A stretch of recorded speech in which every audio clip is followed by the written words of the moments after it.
You need to choose, young grasshopper. Choose an area that you want to focus on for the rest of your life. But how am I supposed to choose if there's so many interesting things in life? I hear many people around me, including myself, saying that the world is so freaking interesting. There are so many things to discover. So how can I ever just pick one thing and do that? How can you focus on one area when you're just a really curious person? And that's the goal of this video, to show you that you can actually use curiosity to focus and you don't have to be afraid to pick one area. And I know you're probably thinking, yeah, right, you're just going to give me some kind of reframe and have me look at it in a different way. And you're right. Reframes are one of the most powerful things that you can do to achieve anything in life. And later I will also tell you what this tiny little dead leaf has to do with it. But first, let's get back to school. Maybe you've recognized that sometimes it almost feels like teachers are bullying you with boring work just to find out if you can intrinsically motivate yourself. I know I have. When I was studying design, one of the projects that we had to do was create a portable toilet, and it seems boring on the surface, but eventually I managed to complete the project and design a portable toilet, and it taught me a really valuable life lesson. There are no ordinary things in life. And look at this dead leaf that I mentioned. It looks boring, ordinary, but let's see what happens when we just put it under a microscope. So when you zoom in, you see that there's no ordinary things in life. And I got this quote from the movie The Way of the Peaceful Warrior. It's actually on YouTube. I can put the link in the description. I just watched it a few weeks ago and they mentioned that there's just no ordinary moments in life. And this tiny boring dead leaf is actually a metaphor for basically every topic that you can choose to focus on in your life, like sports or nutrition or design or business or whatever you're trying to focus on. It's kind of like a Mandelbrot, like fractal pattern. The more you zoom in, the more you get to places that no one has ever seen before. So if you focus long enough on one thing, you're going to find stuff that no one has ever found before. And if that isn't exciting, I don't know what is. Now imagine that Elon Musk would send you a message saying, hey, we need someone to join us on a mission to Mars because we need to figure out if there's any water under the surface. Would you be able to help? So like anyone, you would just jump on the rocket and a few weightless barrel rolls, and 8 months later you will be landing on the red planet. Now as soon as you step out of the rocket, you start digging for water because like the human race and your survival depends on it.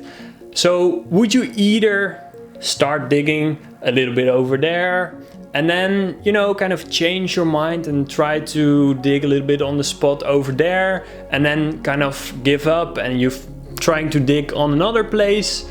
Or would you focus on one place and just keep on digging into the ground until you find water and save human civilization? So how can you use your curious mind to focus on one area? I know that many of you have been digging digitally, whether it's in ebooks or it's in Minecraft trying to find some diamonds. It's important to dig down on one place. And focusing on one area is what is called a T-shaped person. You might have heard about it when you were applying for jobs. And it basically means that you have a very shallow surface level knowledge and expertise about like many things in life, but there's one area where you dig down deeper. But I found a problem about this model. It felt really constraining to imagine that I would just have this T-shaped model just digging down into one topic and like closing my mind off to all the other wonderful, interesting things that the world has to offer. And I know that if you're a curious person like me, you have the tendency not to have this T-shaped model, but more like a rake shaped model where you just kind of dig there and dig there and dig there and dig there. And that's fun mental masturbation, but it's not really getting you anywhere. But I realized that the T-shaped person or T-shaped model needs to be upgraded. And I found an overlap between the T-shaped model, which is very constraining, and the rake-shaped model, which is fun but not really getting you anywhere. Gentle ladies and gentlemen, I present to you the tree-shaped model. And here's the key. When you focus on one area in life, you're not just digging down, you're also spreading branches. It's like the shape of a tree, and you know that that's where all the diamonds are. And the great thing about this is that you don't have to constrain your mind and like close your mind off to all the other areas, because once you start digging down on one area, you will find that it connects. Let's say design connects to communication to marketing and storytelling, and you just kind of learn about all these different topics. You're slowly branching out, but everything eventually loops back to this main theme, and that is what really gives direction to the things that you're learning. It turns information into information, so it has really a direction. Now, a metaphor that I like to use is, think of these areas that you can focus on in your life or your talents as trees.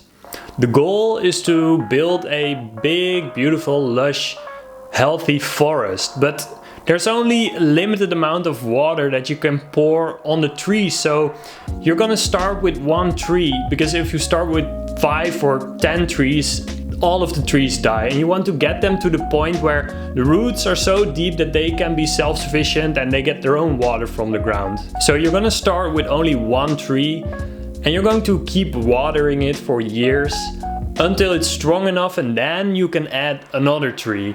And the beautiful thing is, just as with skills or with talents, if you already have skills in one area, it's also going to provide nutrition or knowledge to the skills in another area. So if you're really good at, let's say, communication, it will already help when you're trying to learn marketing or you're trying to learn even design.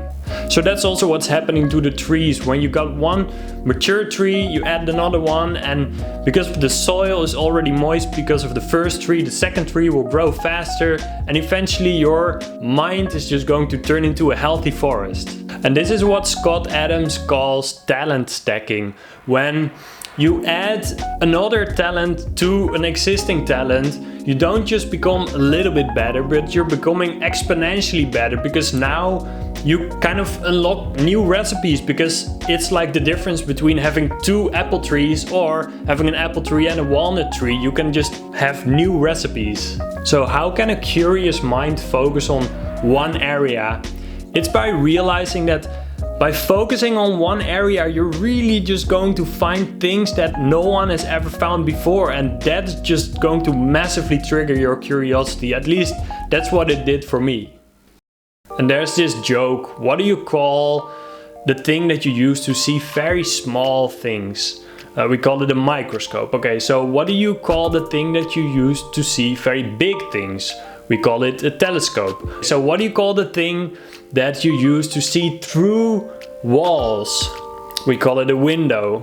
Okay, I know it's a really bad joke, but the point is, what do you call the thing that you use to see things that no one has ever seen before? It's called focus. And what do you call the thing that you use to see more of these videos? That's right, you know what to do. Thanks for watching. Here's a watering can, and now it's up to you to decide which tree you're going to water.